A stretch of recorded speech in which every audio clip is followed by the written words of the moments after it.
ఏ ఏ ఏ నమస్తే అందరికి.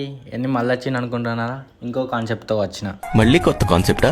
అవును, ఇదేం కాన్సెప్ట్ అంటే ఛాతిని చపాతి చేసే కాన్సెప్ట్. ఇక ఛాతిని చపాతి లెక్క ఉబ్బియాలి కాబట్టి పొద్దున్నే లేచి ఓట్మీల్ వేసేసిన. ఓట్మీల్ వేసేసినాక చికెన్ వండుదామని స్టార్ట్ చేసిన. ఎందుకంటే ఇంట్లో ఎవరు లేరు, అందుకే నేను వండుతున్నా. ఇక వండేసినాక తినేసిన. ఇది ఎలా ఉంది అనుకుంటున్నారా?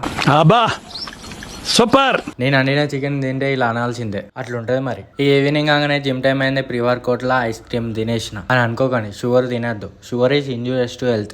అదేంటి bro, alcohol is injurious to health కదా అంటే, షుగర్ ఐటమ్స్ కూడా ఇంజూరియస్ టు హెల్త్. ఆ షుగర్ మన బాడీకి మంచిది కాదు. అవన్నీ మనకి ఎందుకులే, మనం బల్కింగ్ లో ఉన్నాం.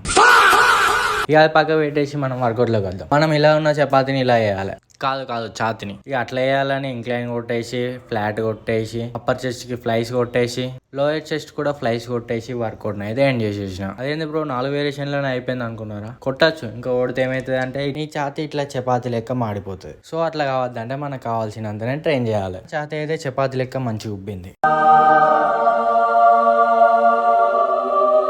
నేను ఇంటికి పోయేసి ఆర్డర్ వచ్చిందని ట్రయల్ చేసిన టీషర్ట్ని. ఓవర్ సైజ్ టీషర్ట్ అని పెడితే అది ఓవర్ సైజ్ అయిపోయింది. ఇక ఏం చేద్దామని దాన్ని రిటర్న్ పెట్టేసిన. తొడలకి వడలను పెట్టేసిన, ఛాతికి చపాతి అని పెట్టేసిన. బ్యాక్ వర్కౌట్ కి ఏం పెట్టాలో తెలియట్లే. బ్యాక్ ఏం పేరు పెట్టాలో ఎవరికైనా థాట్ వస్తే కామెంట్ చేయండి. ఎవరైనా కొత్తగా చూస్తుంటే ఫాలో చేసుకోండి. బ్యాక్ వర్కౌట్ లో కలుద్దాం.